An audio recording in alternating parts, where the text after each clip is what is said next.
brought to you by Charity Mobile, the phone company that sends 5% of your monthly plan price to your favorite charity. No contracts, nationwide coverage, risk-free guarantee. Learn more at CharityMobile.com. Someone finally asked Francis a basic question. Why do you go after American Catholics so much? And what do you have to say to those that were bothered by your message? Those aren't exactly what he was asked, but that's what he was asked. And you know the message I'm speaking of, I'm sure. If not, the short version is that Francis recently said there are some Catholics in America who are too rigid and are basically not Catholic. He said this about certain bishops and about a lot of lay Catholics.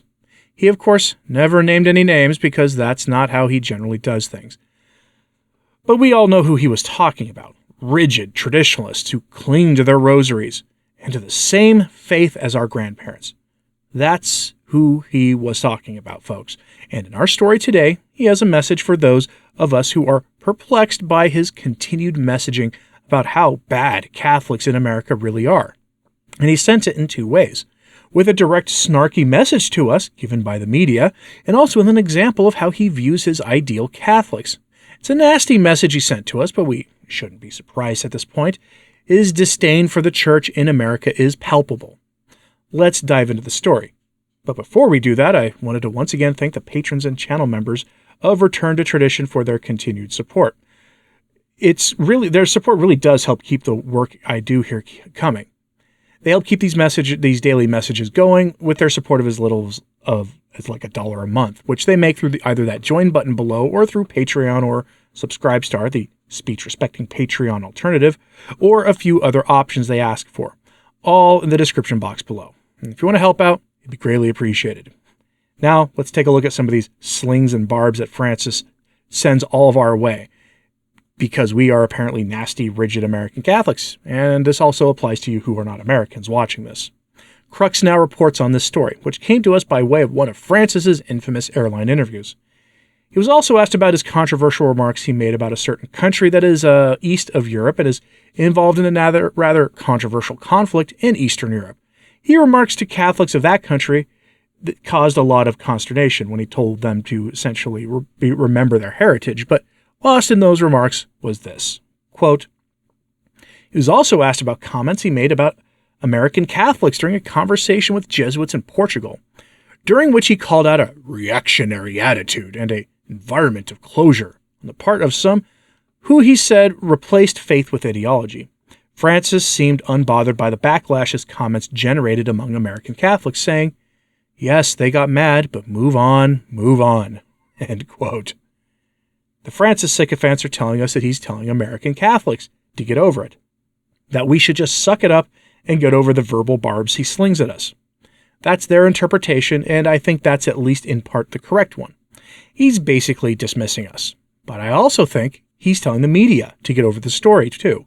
You see, he doesn't want the media covering that story too much because if they do, it brings attention to the things he says and to the things he's doing. And remember, in this battle for the heart and soul of the church, traditionalists, which is who he's usually going after here, are the underdogs in this story. And the media loves a good underdog story.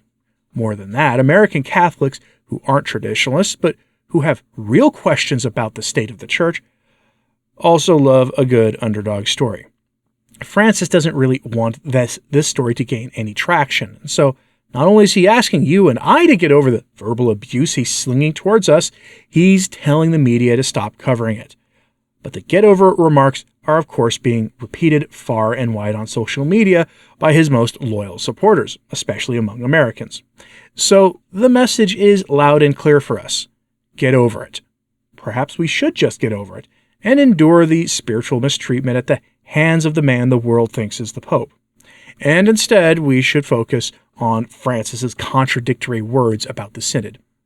You see, we have been told that the synod on synodality is about walking together, listening, dialogue, and of course, discernment. Terms and conditions apply, obviously. See, for those of us who have been told to get over it, we're not the ones being listened to. We're the ones who need to be re-educated about how the post-Vatican II church is, how great it is, how great the new Mass is, despite being designed by a committee of Protestants, and who are all likely to have been stonecutters. That's all part of the historic record, by the way. I'm not making that up. We're told that we need to be educated on those matters. See if you detect a contradiction in Francis's attitude here. This story comes from Chicago Catholic with this headline: Pope Francis on the Synod. Let us get used to listening to each other. The author is journalist Christopher Lamb, who typically writes for modernist outlets like The Tablet and others like it. He is a true believer in the Francis Revolution. And the lesson is simple: walk together, listen together, don't be so judgy, etc., etc. But combine it with Francis's instructions to American Catholics, whom he uses as an example in this article, to just get over it, in the typical paradoxical message Francis always gives. It's what always happens when someone talks out of both sides of their mouth frequently.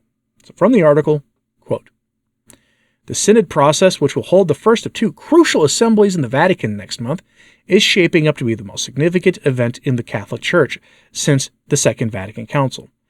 Nevertheless, the Synod has sometimes come up against a mixture of apathy and opposition. Pope Francis has even admitted that the Synod on synodality can seem overly technical and of little interest to the general public. He made the remarks to a group of Italian journalists in the Vatican on August 25th, who presented him with the Journalism Award." I can't pronounce the Italian of it, sorry. Francis explained that he usually declines awards, but he accepted this one due to the urgent importance of constructive communication. He also wanted to ask the journalist to help in telling the story of the Synod process, which Francis described as, quote, "something truly important for the Church. This Pope has an instinctive gift of getting his message out to a wide audience, and has given more media interviews than any of his predecessors. He is sensitive to how the Church is perceived and recognizes that reaching people through different media platforms is a part of his ministry.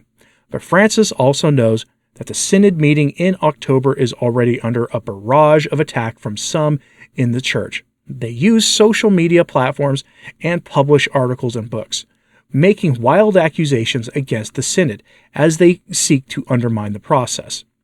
Some are claiming the Synod will cause a schism in the Church. The synods Francis has convened on family, young people, and the Amazon region have all come under similar attacks. The 2019 Synod on the Amazon, a climate of hostility was created that culminated in a young activist stealing statues used by indigenous groups from a church and throwing them in the Tiber River. Thanks, Alexander Schul. It was appreciated. In his remarks to journalists, the Pope summarized the Synod's purpose and why it matters. Francis stressed that synodality, with its core components of listening and discernment, is needed when there is much talk and little listening. It is a process that responds to growing fragmentation and division in society by emphasizing that discernment must be taken collectively by bishops and laity, and that everyone is given a voice. It is in response to what Francis sees as a, quote, culture of exclusion, in which elites disenfranchise people and vital decisions are avoided. That's the Synod in a nutshell, folks. Anyway, the Synod is something the Church today offers the world, a world so often incapable of making decisions, even when our very survival is at stake, Francis said. There are no first, second, or third-class Catholics, no. End quote. Terms and conditions apply. Did you notice how that is being compared to those of us who objected to the Pachamama demon event in 2019? Or how unnamed bishops and cardinals are being made into some opposition to the Church? He's talking about Strickland, Burke, and Vigano, of course. This is being framed as them being in opposition to the Church. That's the setup here. Those bishops and cardinals who oppose Francis, along with laymen who oppose idolatry and syncretism, are something other than Catholic. What about all that dialogue and journeying together stuff? The whole point of that long excerpt was to set up for this. Synodality is actually Catholic, or so we're told. We're familiar with the argument here. Like communion in the hand or deaconesses or whatnot, the ancient church was synodal in nature, so now we must be synodal too. Disregard that the church abandoned synodality for a variety of reasons the modernists never go into, and did so a millennia ago. Because it's ancient, the thinking goes, we must go back to that practice. That's the condemned error of archaeologism, which according to Pius XII is a misrepresentation of what the ancient church did in order to achieve modernist revolutionary goals by readopting those ancient practices, of course, with a twist. We see it here in this excerpt. Quote, "Second, the Synod is deeply rooted in the Church's tradition. The apostles practiced communal discernment, but the practice of synodality gradually came to die out in the Western Catholic Church. Pope Paul VI then sought to revive it at the end of Vatican II by creating the Secretariat for the Synod of Bishops in Rome, a structure that Francis has revamped and developed. In other words, listening to the Holy Spirit with a synodal assembly is a profoundly Catholic thing to do. End quote. Curious why they think they're going to be listening to the Holy Spirit, though. But do you see the juxtaposition here? Do you see how we should get over it, while at the same time this is all about listening and discernment to those on the margins? No one is on the margins more than traditional Catholics, I think, in the modern Catholic Church, but there you go. That's where we are, folks. I'm curious what you thought of this. So, give me your take in the comments, please. Do you think that we should just get over it? Do you think that we should just accept this sort of informal implication that bishops and cardinals like Burke and Schneider and Strickland and any other decent bishop, especially the American ones, who tend to resist what's going on in Rome, that they are somehow less Catholic than Francis and less Catholic than the rest of the church, that they should just get over it too? Do you see what's going on here? So let me know what you think of all this in the comments. And hit like and subscribe if you haven't, it does help. So to sharing this on social media, that helps too. And also, once again, thanks to the patrons and channel members for their support of the channel. It is greatly appreciated. As always, pray for the church. I'm Anthony Stine. Ave Maria.